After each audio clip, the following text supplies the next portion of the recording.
Assalamualaikum warahmatullahi wabarakatuh. Salam Om Swastiastu, Namo Buddhaya, Salam Kebajikan. Halo teman-teman semuanya, perkenalkan nama saya Tiara Devita. Saya dari kelompok 1 sebagai pemateri pertama. Nah, di sini kami akan menjelaskan mengenai apa sih sejarah bahasa Indonesia, kemudian apa sih fungsi dari bahasa Indonesia, dan ada nggak ya kedudukan dari bahasa Indonesia itu tersendiri. Nah, dari pertanyaan-pertanyaan itu, di sini kami akan kupas lebih dalam mengenai apa itu sejarah dan fungsi serta kedudukan bahasa Indonesia. Nah, yang pertama di sini saya akan menjelaskan yaitu tentang sejarah bahasa Indonesia. Bahasa adalah sistem lambang bunyi ujaran yang digunakan untuk berkomunikasi oleh masyarakat pemakainya. Nah, menurut Krida Laksana de Joko Ketjono yang sejalan dengan Barber, bahasa yaitu sumber lambang bunyi yang arbitrer teman-teman, yang digunakan oleh para anggota kelompok sosial untuk bekerja sama, berkomunikasi, dan mengidentifikasi diri tentunya. Nah, bahasa Indonesia ini teman-teman adalah hasil pertumbuhan dan perkembangan bahasa Melayu loh. Nah, jadi untuk mengetahui perkembangan bahasa Melayu itu diuraikan oleh Takdir Ari Syabana, bahwa negeri kita yang terdiri dari beribu-ribu pulau ini selayaknya mempunyai bahasa dan dialog yang begitu banyak. Namun, bahasa dan dialog itu sebagian besar termasuk dalam satu rumpun bahasa-bahasa Melayu, sedangkan sebagian lagi termasuk dalam rumpun yang lebih besar yaitu rumpun bahasa Austronesia dan bahasa Melayu Polinesia. Nah, pertemuan bahasa Melayu itu teman-teman yang telah menjadi bahasa Indonesia dapat dikemukakan dengan rumus matematika. Rumusnya yaitu BM ditambah BD ditambah BA, di mana BM mewakili bahasa daerah dan BA mewakili bahasa asing. Artinya, model utama bahasa Indonesia sekarang adalah bahasa Melayu. Kemudian diperkaya dengan sebagian kecil bahasa daerah dan bahasa asing. Nah, sebelum kemerdekaan, sebagian besar daerah Nusantara telah diperkaya oleh bahasa daerah dan bahasa asing. Adapun beberapa faktor pendukung bahasa Melayu diterima sebagai bahasa Indonesia, yaitu luasnya pemakaian bahasa Melayu dilihat dari bahasa Melayu yang diterima karena bahasa Melayu ternyata sudah dipakai sebelum abad ke-20 loh sebagai bahasa perantara lingkungan Parka yang tidak hanya dipakai di Nusantara saja tetapi juga digunakan di sebagian besar daerah Asia Tenggara. Diterimanya penggunaan bahasa Melayu dalam sastra. Kemudian faktor kedua, diterimanya bahasa Melayu sebagai bahasa Indonesia karena banyak digunakan dalam hasil-hasil sastra baik bahasa Melayu rendah maupun bahasa Melayu tinggi. Nah, Rosadi mengungkapkan bahwa sejak abad ke-19 sudah banyak hasil-hasil sastra bahasa Melayu yang berasal dari Kepulauan Riau dan Sumatera. Nah, hasil-hasil sastra ini ditulis kebanyakan dengan bahasa Melayu tinggi teman-teman. Nah, penggunaan bahasa Melayu dalam persurat kabaran. Kemudian faktor ketiga penyebab diterimanya bahasa Melayu sebagai bahasa Indonesia adalah telah digunakannya bahasa Melayu dalam surat kabar Nusantara. Nah, jadi Rosadi mengungkapkan bahwa pada akhir abad ke-19 banyak surat kabar yang dicetak menggunakan bahasa Melayu teman-teman. Sekian, terima kasih. Hai teman-teman, perkenalkan nama saya Rabia Tazkia. Saya pemateri kedua ingin menjelaskan fungsi bahasa Indonesia.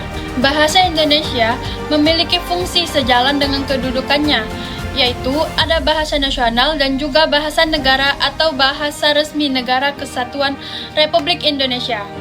Yang pertama, ada bahasa nasional. Nah, bahasa nasional itu kedudukannya di atas bahasa daerah. Hasil perumusan yang seminar politik bahasa yang diselenggarakan di Jakarta pada tanggal 25 sampai 28 Februari 1975 menegaskan bahwa dalam kedudukannya sebagai bahasa Indonesia berfungsi sebagai A. Lambang kebanggaan. Seluruh bangsa Indonesia patut berbangga dengan adanya satu bahasa di antara berbagai daerah dengan etnis yang berbeda-beda. Bahasa Indonesia juga memanggarkan nilai-nilai sosial budaya luhur bangsa. Dengan keluhurannya, bahasa Indonesia harus menjadi kebanggaan dengan cara menjunjungnya, merealisasikannya, mempertahankannya, dan mengembangkannya. Contoh lambang kebanggaan di Indonesia seperti Garuda Pancasila sebagai lambang negara, bendera merah putih, lagu kebangsaan Indonesia Raya, dan bahasa Indonesia sebagai bahasa nasional. Selain itu, ada juga semboyan Bhinneka Tunggal Ika, dasar negara, Pancasila, serta unsur-unsur budaya seperti tarian dan pakaian tradisional yang menjadi identitas dan kebanggaan bangsa.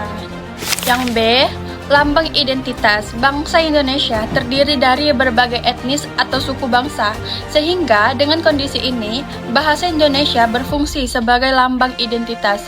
Sebagai lambang identitas, bahasa Indonesia merupakan lambang bangsa Indonesia. Ini berarti dengan bahasa Indonesia akan dapat diketahui siapa kita, yaitu dari sifat, perangai, dan watak kita sebagai orang Indonesia.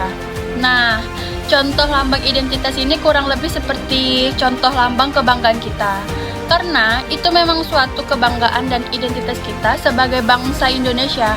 Untuk contohnya, ada lambang identitas ini seperti bendera merah putih, lambang negara Garuda Pancasila, lagu kebangsaan Indonesia Raya, bahasa Indonesia, dan juga Pancasila sebagai dasar negara.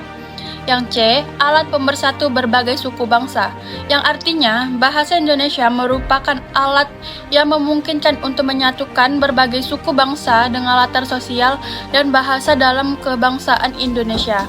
Dengan demikian, bangsa Indonesia yang berbeda suku bangsa tersebut bisa menyatukan cita-cita dan rasa dengan perantara bahasa Indonesia. Ada 5 alat pemersatu bangsa Indonesia, adalah Pancasila, Undang-Undang Dasar, bendera merah putih, bahasa Indonesia, dan lagu kebangsaan Indonesia Raya. Selain itu, semboyan Bhinneka Tunggal Ika, lambang negara burung Garuda, dan lagu-lagu perjuangan juga berperan sebagai pemersatu. Dan yang keempat, alat perhubungan antar daerah dan antar budaya. Jika bangsa kita tidak memiliki suatu bahasa, maka masalah utama yang muncul adalah hambatan komunikasi di antara suku bangsa. Contoh alat penghubung antar budaya dan antar daerah yang paling utama adalah bahasa Indonesia. Karena fungsinya sebagai bahasa persatuan yang dapat dipahami oleh semua suku dan daerah di Indonesia. Selain itu, alat penghubung juga mencakup media dan teknologi komunikasi seperti internet, media sosial, dan media massa lainnya yang memfasilitasi interaksi dan pertukaran informasi antar budaya. Yang kedua, bahasa negara. Bahasa resmi Negara Kesatuan Republik Indonesia memiliki 4 fungsi.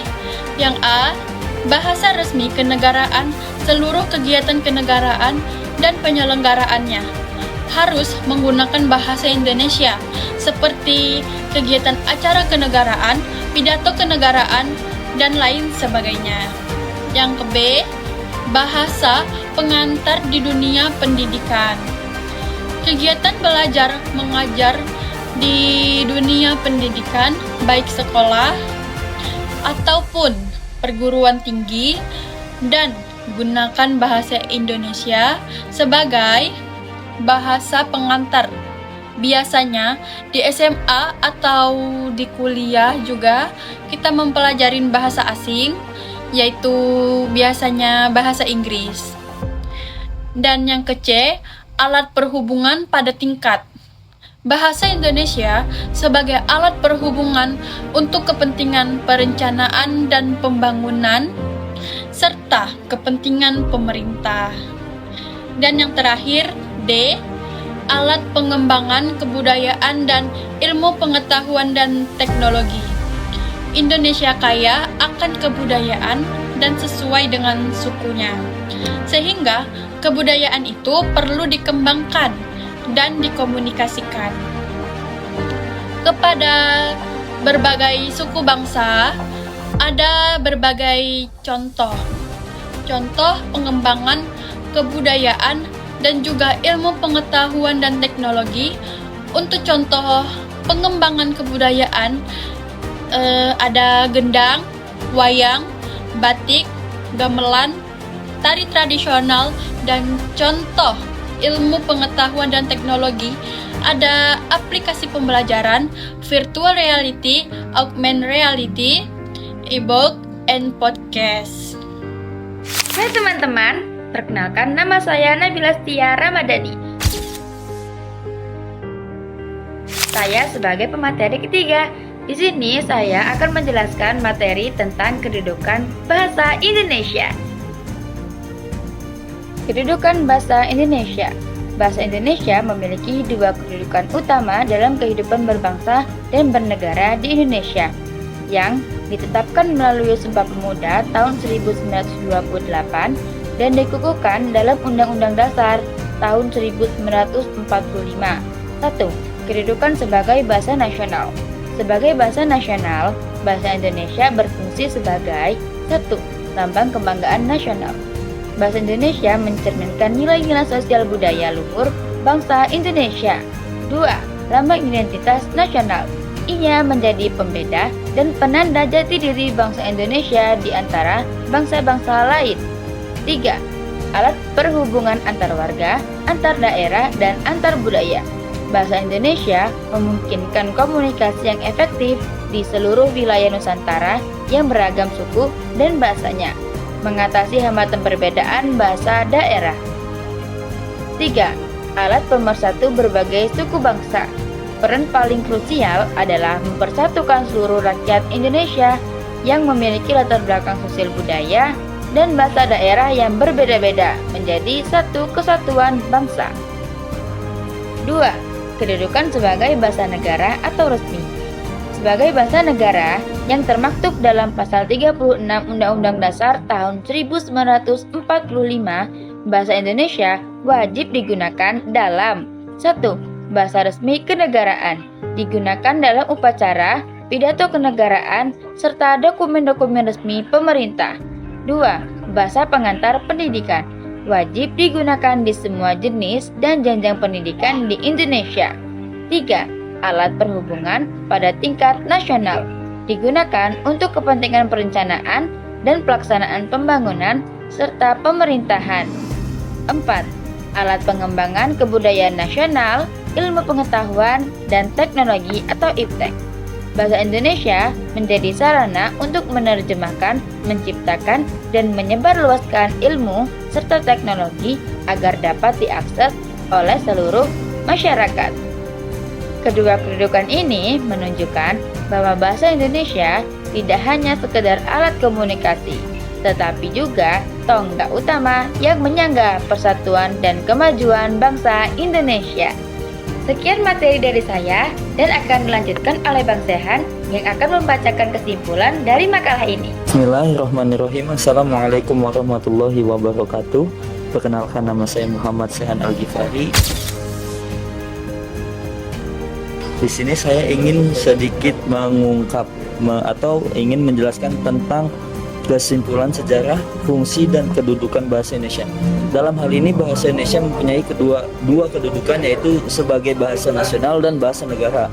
Dalam kedudukannya sebagai bahasa nasional, bahasa berfungsi sebagai lambang kebanggaan, kebangsaan, atau identitas nasional, alat perhubungan antar warga, antar daerah, dan antar budaya, dan alat pemersatu suku, budaya, dan bahasa di Nusantara. Sedangkan dalam kedudukannya sebagai bahasa negara, bahasa Indonesia berfungsi sebagai bahasa resmi kenegaraan, bahasa pengantar pendidikan, alat perhubungan tingkat nasional, dan alat perkembangan kebudayaan, ilmu pengetahuan, dan teknologi. Mengingat pentingnya kedudukan dan fungsi bahasa Indonesia, penulis mengajak kaum muda dan pelajar untuk menjaga dan terus mengembangkan agar bahasa Indonesia terus bertahan dan berkembang. Dalam masa yang akan datang, bahasa Indonesia adalah bahasa resmi Republik Indonesia sebagaimana disebutkan dalam Undang-Undang Dasar Republik Indonesia pada tahun 1945 pasal 36, bahasa negara adalah bahasa Indonesia. Sejarah bahasa Indonesia